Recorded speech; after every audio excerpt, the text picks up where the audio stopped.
wasaka hududi beda wasaka anan chunye Ashe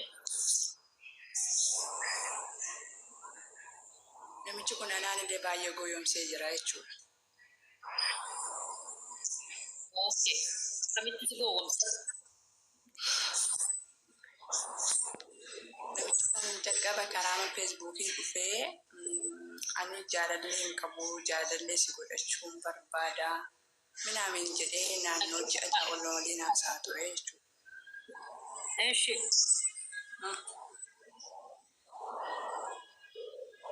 Nagaani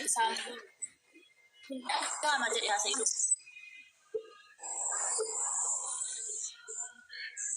dhumarratti maatii keen baraa maatii na barsiisi jedhee geechi ani beeku gaanii fi akkasuma biyya arabaan jira kun mucayyoo nama jette taa'ee dhaggeeffachaa ture jechuudha.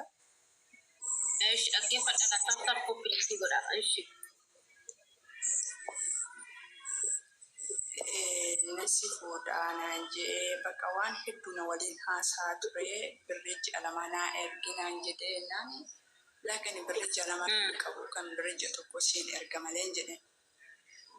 Ashe Ashe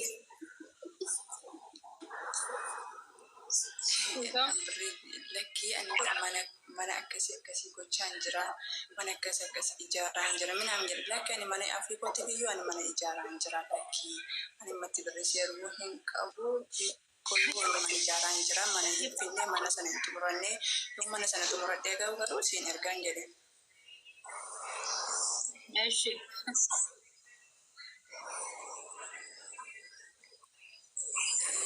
Esa dadde boni taasee bakka amma Yenyu masane ati maka Facebook isa nyira makoti shana safi bakka maqaan Facebook immoo isaan qaba nan gube ani na aartiin nan gube garuu maqaan immoo isaan siimi sadii qaba tokko booniidha suurisaas si erguu nan danda'a dirrijil na bira jira jechuudha. Ashe ati dhuguma jira boni ajaiba das jadi haasa'e lubbuutoon hin bahin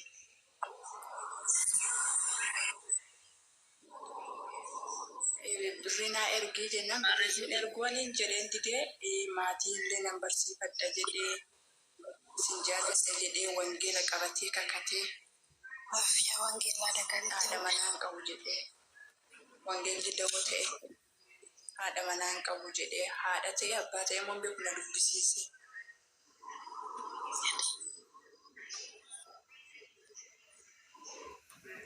Amman gaafa naqee galagalee ilaalu inni sargii godhatee haadha manaa bu'ee jira. Kasama of jala gadhiise.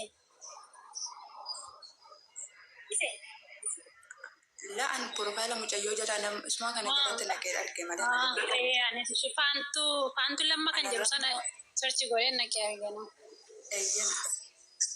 Ayyan search godhee argina.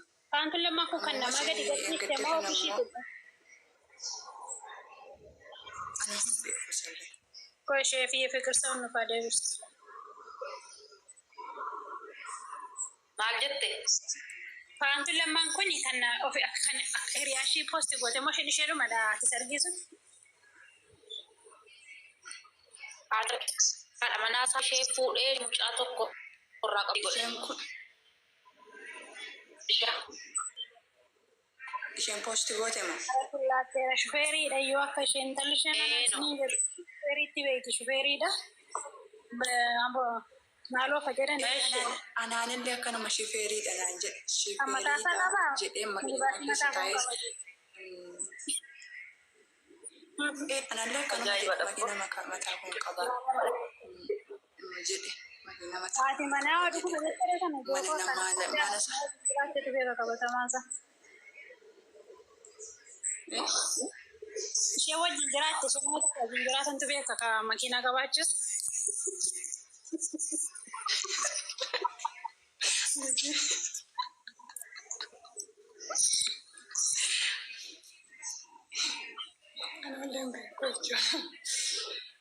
Makiinaan qaba jedhee dubartiin tokko birrii 800 kuma 800 buukii irratti hin galchanaan jennaan ani birrii kee hin barbaadu naan jedhee kuweetti jiraatti naan jedhe. Nani yongo bema buddhi sosheme da.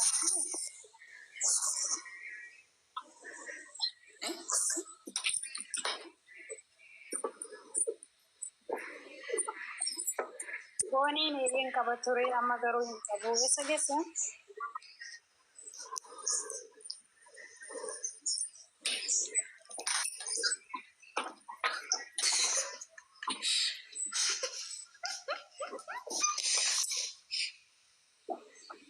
Nama kana fuudhaa soora isaa gadi garagashaa namichi kun dirqama jechuudha. TikTokin fayyadamaa jiru. Kama namni beeku jira inni TikTokii qaba akkaanti TikTokii. Mara kadee. In qaba ture TikTok in qaba ture hin gubee TikTok isaa. Nimas gubee jira dhuguma amma mucaan kun nima gubee jira jedhee jira. Nima gubee jira gargaraame fiixa fayyadaman natti fakkaata. Akkana beeku. Siimii qaba inni ko siimiin tokkon hojjeta. Siimiin tokkon hojjeta garuu siimiin lama gubatee jira.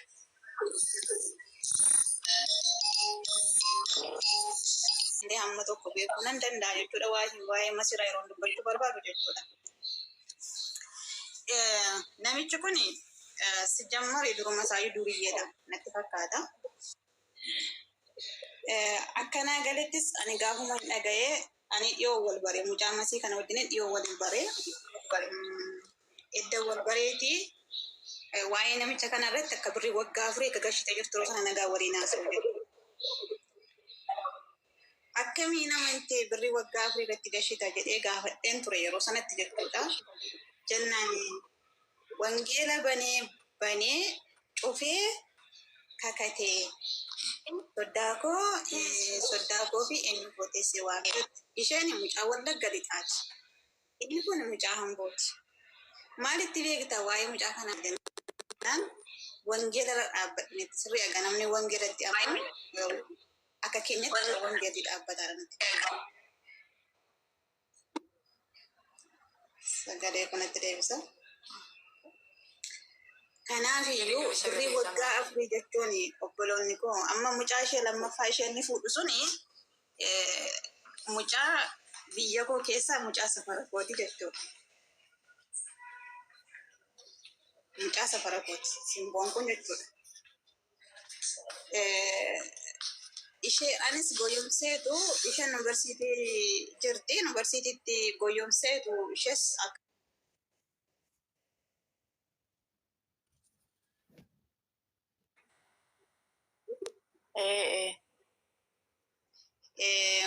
mucaan kun nyaatamuu ishee birrii irratti ergaa turuu ishee ishimtiyyuu jechuudha natti himtee jirti mucaan sun jechuudha. Simboon kun natti himtee jirti. Kanaafi aanaan akka mataa kootti birrii waggaa 4 miti mucaan kun beeloftee mudhii ishee hidhattee naa darba jettee haadha ishee otoo hin argin waggaa 6 biyya Saawudii keessa taa'aa jirti jechuudha. Dhangalammoo bara 2018 kana keessa immoo seera gaa'ilaa raawwanna. Seera gaa'ila keenyaa raawwanna jedhee goyoomsaanii. Koi Nure, ifama Nure mo annada kan dubbachaa jiru. Annan kas dumurre moshe. Nure sida kan dubbachaa jiru. Anada. Hayye. Ati niti samana beekta mo niti kuma basaddeti nyaachiste beekta. Taap godhame nama 50 jirtani. Taap godharraa kan nun darbanneedhaaf. Lamaan isaaniiyyuu nan beekan. Niti ishee sabaanaa mucaa tokko qabduu fi sun mucaa safara kooti. Okay, akkas taanaan dhuma tokko jechuudha nafsi. Hayye.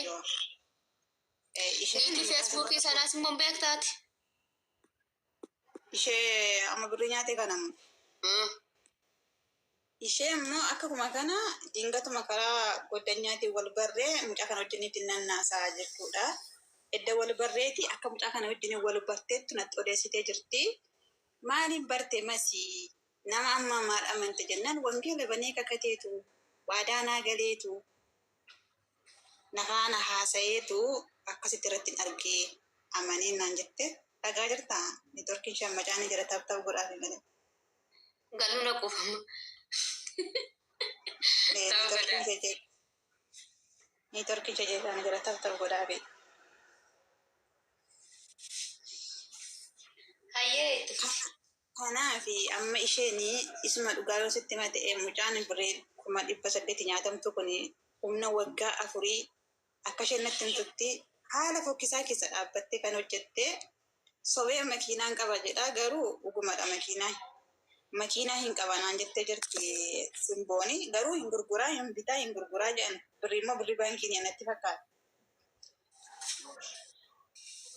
Kanaaf ani isa keessa waa'ee qabeenya isaa keessaati waan hin beeku hin qabu. Soofii kana birrii hin bitate ani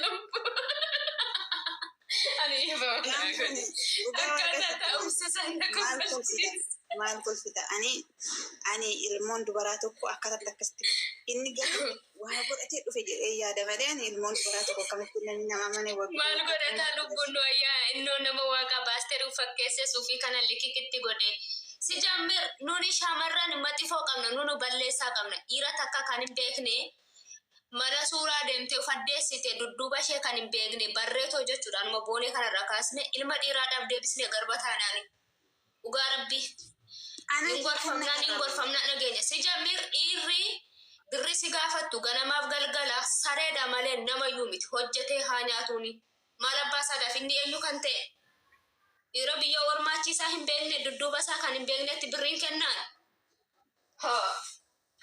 araadaa ta'e jiraachuutiin qabaani. Dhugaadha miti ani gaafuma booni gaafuma mucitti wal barree lakkoofsa walii fudhannee ati maal amanteen nama kana maal beekti birrii irratti gashiteenna wangeelarran dhaabbadhe naan jette. Isaan intala koo haadha kootti naa deebisu foon haadha koo naa nyaachisu foon ekelee koo foon obboleettii kootti naa deebisu asii fi ati haadha kooti jedhanii laphee dubartii wulli godhu silaa dubartiin garaa laafummaa kana qabdi. Wangeela isa lubbuu istiree jechuudha. Hatta micayyoo miidhamte birrii 800 dadhabbii waggaa 4 jechuun baay'ee ulfaata. Hundi keenyayyuu birrii fiduuf jennee biyya ormaa kana keessatti rakkoo baay'ee argineerra. Ani garuu kana na aarsu namni tokko ergatti gubatee fide birrii sana fudhaafiyyuu miindaa makee isa itti laffaate guyyaa 30 qulqulluu ol baatee gabbuutee siqaayitti argitee diqaalaa namaa guddisuuf nama akka keedhaaf garba taate shintibeeti namaa miicee itti gubattee fiddeetoo wangeelaan si attaallalee nama gaarii miskiina fakkaate si attaallalee si harkaa fudhata. Kanarraa maaf amma bitun wallaalaa taana si jammir baqa kalas onlaayinii kanarra gaayilli nuttaafu gaayilli waaqayyo siif qabe eessayyuu naqu naafaa maaf hin ta'in jaamaa maaf hin ta'in wanti waaqayyo siif qopheesse achuma isaa jechuudha.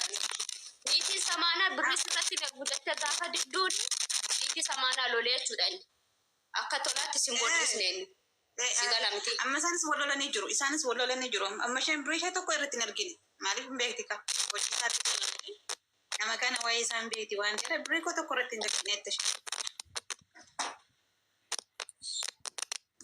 Taptaap godhanii basi eefoon eenyudha ya fikirso. Amma kana mucaan kun baay'ee miidhamte kana biraan immoo haati ishee biyyarraa hin dhufti. Mucaan kun bara 2018 kana keessa dhufte seera gaa'elaa ishee raawwatti jettee mucaa haati ishee gammaddee nan dhufa jetteetti haati ishee edda gaafa kana dhageesseeti dhugaadha hin dhukkubsatti jedhan. Haati dhukkubsatti isheen kun asitti fan ajjeesaa isuma dhugaa ofiin ajjeessa malee biyyuma hin galu jechaa jirti. Kanaaf wandu tullemeti garuu wandu dogoggora meeqa dogoggora kanarraa barattee cimtee dhaabbattee tokko hojjechuudhaa qabdi. Waan sana adda fiduudhaa fi ninjaa dhugaa rabbii. Biyya nyaattu bakka duun Itoophiyaa keessa amma jechuudha. Booni takka dhiifa barbaada intalti ishee himatte sana amma hin fiddani. Habibti isheen neetworkii intini tiktookii warjinaala hin qabdu tiktookii laayitii isaa liivii nama galchine sana qophaa qabdi. Maal araboon ishee bira jiru sun gubanii banuuf hin danda'ani? Eela kuna madaami suudii amma immoo dumbii tiktookii banuufi. Maal rakkoo qabaan koo isheen dhaabanee bar. Eessuun enneen jaalan beekon akka walii galee sana isisaa.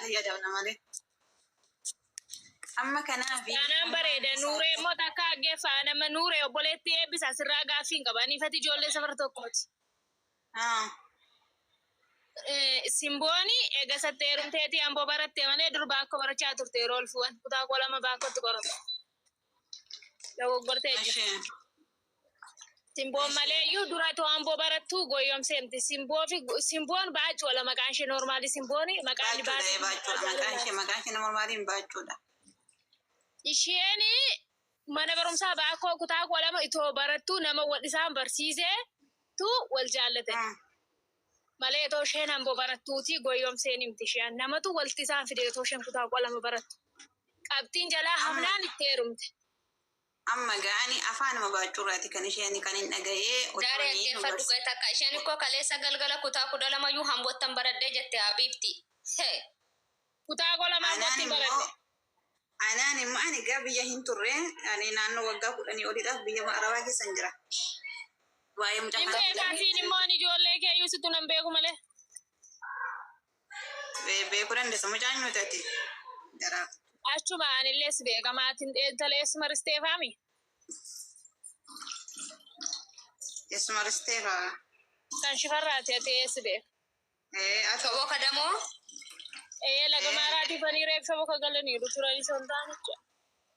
Innaa safara risteefaati mooree manuureen kun faa. Immaa ristee fi abbaa ishee tobbola. Abbaan kun abbaa ristee haadhoodha. Abbaa ristee miti immaa ristee. Immaa ristee. Kanaa malee lagooni. Simbooni. Afaanuma isheerraatii kan hin dhaga'ee ani biyya hin turre waan ta'eedhaaf ani otoo anaatiin nagoyomseetu otoo digirii baradhuun an jette yanaan amma cubbuudhayyuu. Ishii. Achitti nagoyomsee achitti na fuudhee waan jettu kana kaasti garuu hin beeku. Amma baacumti kuni mucaan kun akka nyaatamte jirtu ragaa hin baati hin beekti. Kanaaf haadhi furmaan isaa akkam ta'uu qabaa maal godhu garamitti deemama isa jedhamuti haala mucitti baraaruudhaaf isa qabu jechuudha. Waa'ee baachuurraa waa'ee naasa'uun qabu. Dhaggeeffadhu sagalee isaa qabdi yoo ta'e barreeffama isaa guutummaatti hin qabdi yoo ta'e hatta yeroo ammaa kana riisiitiin qubsaatti nama gargaara. Injira seerri beekti jiru seerri gannatti hin beekti. Wanti qoggeeffa'u. Gannatti kunis hin beekti gannatti kana malee nama cimaanis hin jiranii.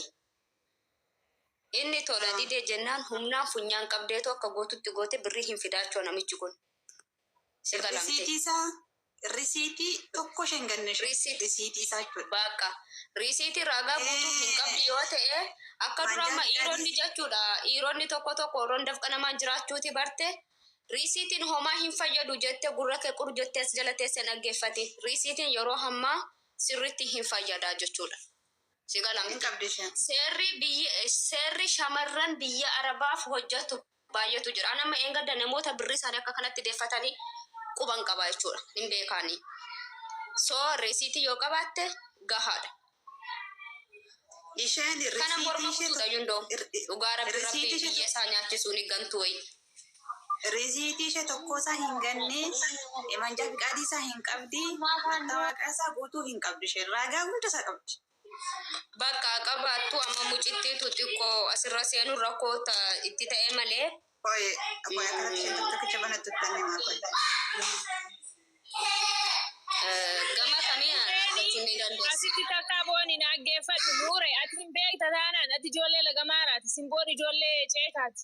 Intalli sun intala wallaggaati jettan siifi simboollee walitti dhiyaatan ati ijoollee ganda keenyaa simboonillee ijoollee ganda keenyaa maaliif eega soddaan ishee baree maal ta'e eega birriin kun nyaatame ta'e maaliif seeraan wal hin gaafanne. Ela dubarri keenya gaafa namni dhiiratti birriin ergiinaa jiru inarratti jaallachuu fi maali akka waan namni jaalallee keessa jala deebi'ee sinirratti seera. Habiibti lubbuu buchoo ምናምን jedhee laphee dubartii wulli godha bashannaan Itoophiyaa keessa simjedha. Dhaggeeffadha amma tokko na agartu ganaa hin ufti tokko na dhaggeeffadha. Tokko amma irsaafniiti yaa intala biraarraa birrii nyaachaa jiru. Intalti yaa birrii kenna ergin ennaan na hinaafte dandeetti yoo isheen ufteen boo'ii nafte tu asirra baati laagaa keessan bana ana muka sinitti cabsa warra intaltiif sagalee taatan dhiisi niitii qabannaan hin diddeen tallisuun jecha niitii qaba dhiisi jennaan hin diddee birrii ergaa jirti amma nama sana namni sun abbaa daa'imaati garuu bor lola biraa keessa galtanii asirra baat sagalee taa'abisi. بيجيبوا لهون أنا